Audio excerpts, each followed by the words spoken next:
Yeah.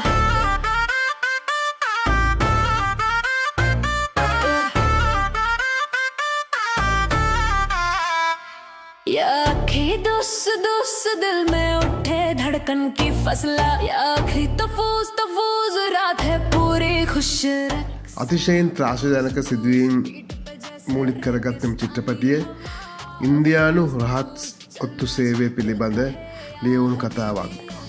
අන්තර්ජාතික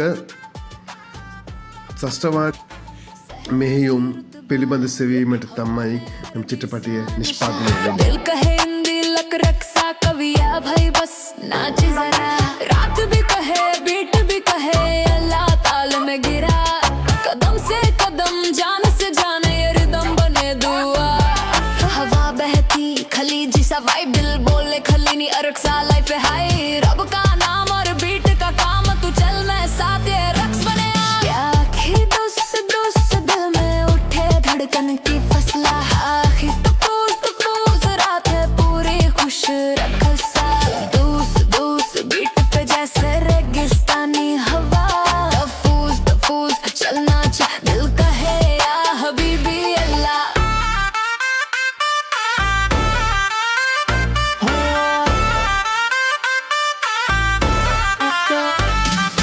हल्की रोशनी बदन पे चिंगारी ड्रम बजते जैसे बेदुइन सवारी फरिसा रक्सा दिल पे वार नाचे दुनिया नाचे यार जैद शुवैया बीट को बढ़ा तीनी रक्सा जश्न को चढ़ा दिल की गलियों में ऊँटों का कारवान रेट पे गूंजे अरबी हिंदुस्तानी तान दूस दूस सूफी झटका तफूज මෙම චිත්‍රපටිය දෙවෙන්නේ රහස් ඔත්තු සේවය සම්බන්ධ කතාවක්. මේ කතාවේ ප්‍රධාන චරිතයට වඩා මේ වනට ඉන්දියාවේ ජනප්‍රිය වෙලා වෛරල් එකක් වෙලා ඉන්දියාවේ මිනිස්සු අතර උන්මාදයට පත් වෙලා තියෙන්නේ රන්වීර් සිංග් චරිතයට වඩා අක්ෂය ඛන්නාගේ චරිතය. මේ වනට අක්ෂය ඛන්නාගේ චරිතය අනුකරණය කරමින් බොහෝ දෙනා ඒ ඇඳුම් පවා විලාසිතාවන් පවා අඳින්නට පුරුදු වෙලා තියෙනවා. ඉතින් මේ චිත්‍රපටයෙන් ඉදපාගත් ධනස්කන්ධය සති 3ක් ඇතුළත කෝටි 10ක් 2024 මැද භාගයේදී තිර රචනය ආරම්භ වුණු මේ චිත්‍රපටයේ තිර රචනය සඳහා මාස 6ක කාලයක් ගත කරනවා.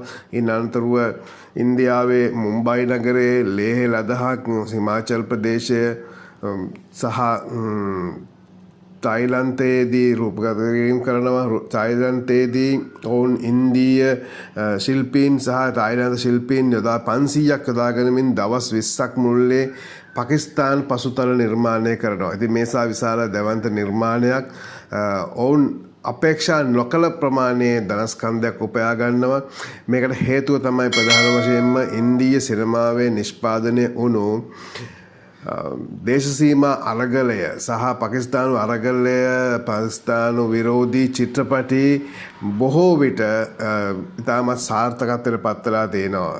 ඉන්දීය පාකිස්තාන දේශසීමා හේතුවෙන් ඉන්දියාවේ ඉන්න බහුතරයක් ඉන්දීය ජාතිකයන් ඔවුන් දේශහිතේශී දේශාභිමානී දේශමාමක ජාතියක් ජාතියට ආදරය කරන ජාතියක් දේශයට ආදරය කරන ජාතියක්.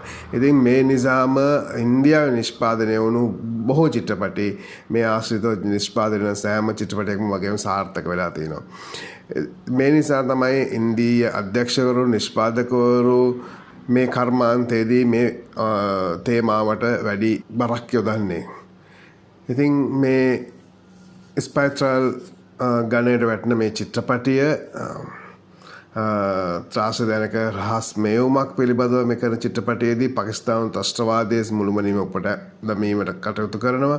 ඉතින් මෙන්න මේ වගේ චිත්‍රපට නිෂ්පාදනයේදී ඔවුන් විශේෂයෙන්ම නවීන තාක්ෂණික මෙවලම් පාවිච්චි කරනවා. පරිගණක තාක්ෂණය, ඩිජිටල් තාක්ෂණයේද සහ ඔවුන් පාවිච්චි කරනවා VFX ඉතා හොඳින් පාවිච්චි කරලා තිබුණා. ඒ වගේම තමයි මේකේ ලයිටින් backdrops ඒ වගේම costume camera angles මේ හැමදේම ඉතාමත් ප්‍රශස්ත මට්ටමක ඊට නොදෙවෙනි වෙන්න animation එක තිබුණා. ඒ වගේම editing part එක මේ